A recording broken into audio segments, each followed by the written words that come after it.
build it back, there are folks have two options. They can either use a contractor that the prime contractor the city has contracted with, or if they want to go with their own guy, they can just register the contractor and we'll pay that contractor directly. We are doing some outreach to try to explain to local contractors how that process works, how they can get involved, and we're happy to come here and host a meeting for contractors in the area if you'd like us to. And certainly work if we can to arrange that. Yeah, that's something we'd be happy to do.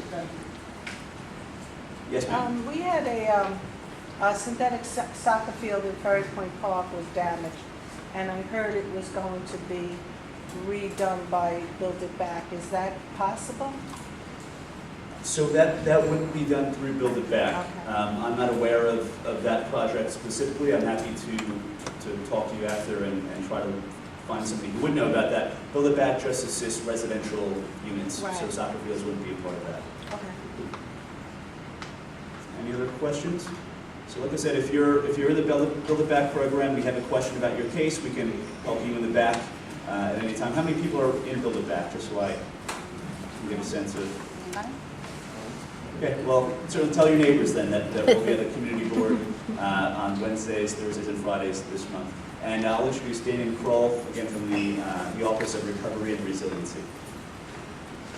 Thanks, Pat. So as Pat mentioned, the Office of Recovery and Resiliency, which actually Mayor de Blasio established in March of this year, follows the resiliency plan that we put together last year following the storm. I was actually on the team that helped put that together, along with my boss, Dan Zarilli, who's the Director of Resiliency for the City of New York. And one thing, I mentioned to a couple people, but in the report, and is sort of the mentality that we have is that repairing and rebuilding from the storm is crucial. But our focus is really, as Pat mentioned, looking at the next storm. Really trying to figure out if what we're doing is going to make people safer for future storms. And we actually did some modeling with the Stevens Institute in New Jersey, and we found that if Sandy had hit 9 hours earlier, it would have been high tide during the sound, we would have seen tremendous damage, even more than what happened in this area in North Queens, Hunts Point, LaGuardia. We would have had some serious issues there that, depending on your perspective, luckily we didn't have this time around, but for us, the call is clear. Resiliency or the risk to these storms is very real, and our office is here in place to address them. I won't go into the details of all the things we're doing, but just a couple things quickly.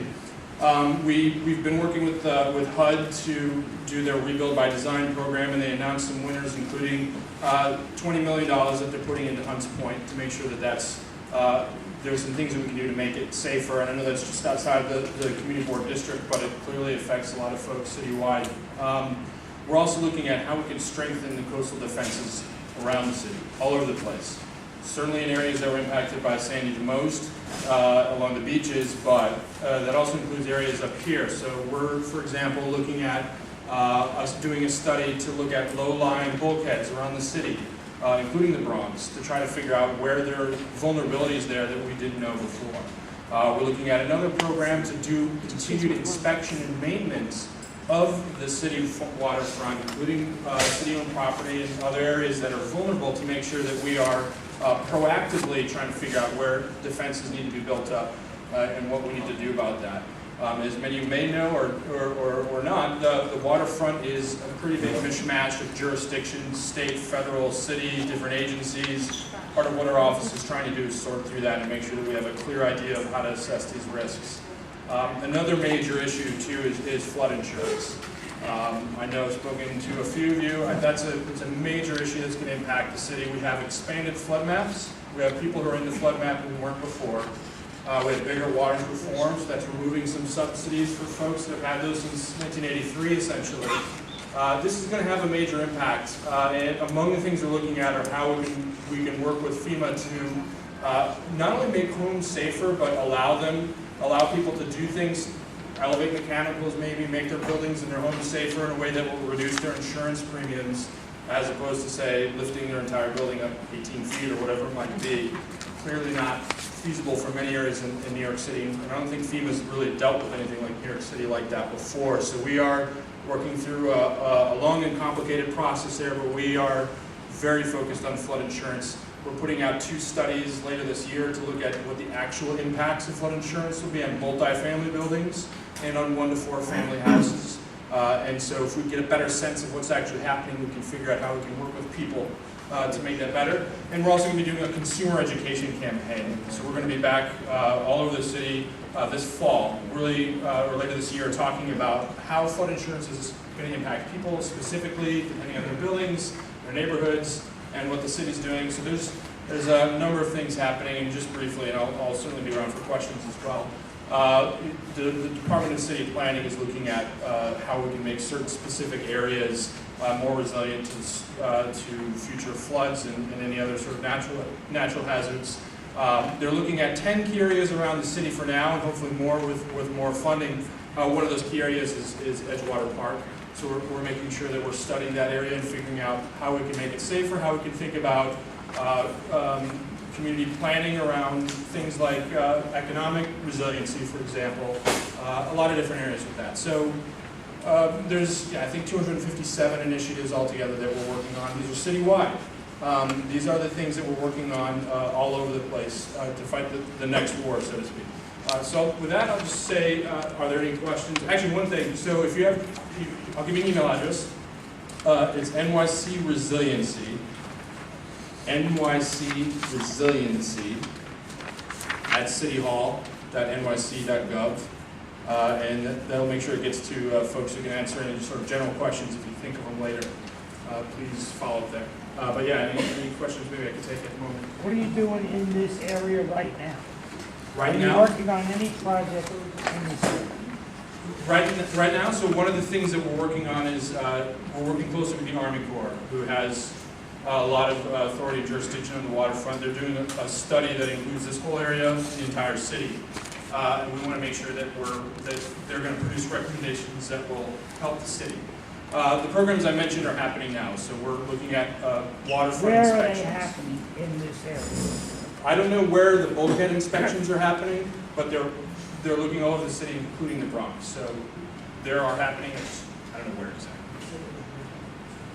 And Edgewater Park is one of the locations of the Department of Department of City Planning's Resiliency Initiative, Neighborhood Resiliency Initiative.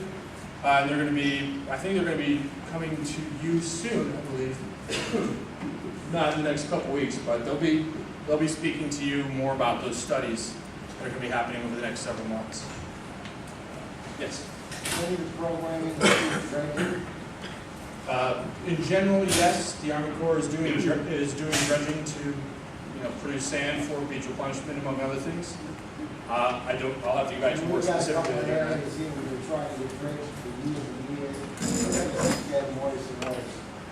I'll follow up with you and make sure that we identify what that is. Yeah, I'll repeat the email. NYC Resiliency, at cityhall.nyc.gov. Yeah, I'm back. The Bronx was worst hit by sewage overflow into our waterways. We had pumping stations that failed in approximately 4 places, and that all that sewage went into our waterways. So is there any money going to be allotted to DEP to try to help to improve these pumping stations? Yes, actually, hardening pumping stations specifically is one of the things we outlined in our report. There are dozens of them throughout the city that were hit by Sandy very badly. So giving them money to help fix that and harden that's important. DEP also incorporated guidelines that include sea level rise and storm risk in their capital planning process now. So when they're building or rehabilitating any of their facilities and assets, they're taking that in mind. They also have a $1.5 billion green infrastructure program, and the idea behind that is that they can build bioswales and they can build green infrastructure to help absorb stormwater, and by doing so, alleviate the pressure that gets put on the combined sewer overflow system when it rains, when we have major storms. And that's a really important thing to do when you have central infrastructure. So that and many other things They've got money, they're working on a new, but pumping stations specifically, yes. What are we doing when we have artificial reefs or anything? Lots of activities. So the question is, are we looking at artificial reefs? Yeah, one of the strategies in the plan is to reduce the impacts of waves, specifically looking at how maybe wetlands or some other, or oyster reefs or artificial reefs could help do that. There aren't any projects that are happening right now around that, although there is, with the Rebuilt by Design program I mentioned earlier with the federal government, they're looking at some living shorelines. Right now they're looking off of Staten Island, but conceivably what they find out they could transfer elsewhere. We're also launching the Jamaica Bay Science and Resilience Institute, and it's physically going to be located in Jamaica Bay, but it's a partnership with CUNY and Rockefeller and the city, and we're looking at how wetlands and other natural assets could be used to protect the city, all over the city. And one of the things we're looking at is how effective wetlands and artificial reefs can be, and then where we can start putting those in the ground. So we're looking at that. There aren't specific projects yet, but we're looking at that for sure. Bronx Council on Environmental Quality, are you working with that? I'm sorry? The Bronx Council on Environmental Quality, they've had a plan to do this kind of stuff for years. In some spots, it's exactly where it should be done. They've got some brilliant people on staff. So I haven't personally, but it's very possible someone in the office has. find out We the work can't that hear. We these can't people hear. working on it for many years. Bob, we can't hear. The Bronx Council on Environmental Quality, Environmental Quality, the gentleman just wants to make sure that we're working with them. BCEQ. BCEQ. Excuse me, I'm Eyes on that, right? You're on the board. Yeah. I thought. Vice President. Realize we did mention historical Little Island, mile long there, mile wide, City Island. Very proudly built up all the American companies, with the exception of the one that was built up in California recently. FEMA has declared City Island there. We will be in a plan to help the business and residents of the city. We'll be doing planning to help the business and residents of City Island. One of the things we're working with right now is we're trying to look at how FEMA hazard mitigation projects around the city can help make places safer. I mentioned the city planning study earlier. While it's not in the first phase, in a later phase, City Island is included in one of the areas that we're going to look at specifically to see exactly that, how homes and businesses can make themselves safer and what that means from design and other perspectives. I don't know if there's Just one more question. We have anybody else? Questions? We're going to be working very closely with that. Yeah, in the next absolutely. couple months, So we're expanding our staff in our office so that more folks, including myself, can be here more often and talk to you. And there's a lot of these projects that are getting off the ground. And so come find me if you have any other questions.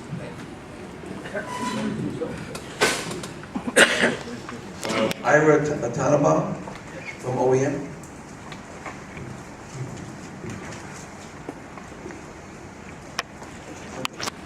To the board members, please don't rush out tonight because we have elections, as we all know. Thank you. Thank you very much. My name is Ira Tannenbaum. I'm here from the New York City Office of Emergency Management. Thank you very much for having me. I'm going to be brief. I know we're running a little bit behind schedule, but I wanted to talk a little bit about one of our programs called Know Your Zone. So we all know, obviously, that hurricanes are something that we see here in the city. We've seen with regularity. And so you probably all remember that hurricane season for us in the greater New York area is June 1 to November 30th. But we typically are concerned about a storm in the August to October range. And that's really where we're particularly focused. But over the past year, about a year ago, after Sandy, we were able to look back at our maps, look at our evacuation zones. Previously, we had 3 evacuation zones. You probably all remember Zone A, Zone B, and Zone C. So we've revamped it. We've gone back, worked with some of our partners at the National Weather Service, the Hurricane Center, and come up with 6 zones. So we now have 6 zones in the city, Zone 1 through 6. And our goal is to make sure that we can inform you as early as possible, anywhere between 72 to 48 hours before the onset of hazardous conditions here in the city about the need to potentially evacuate.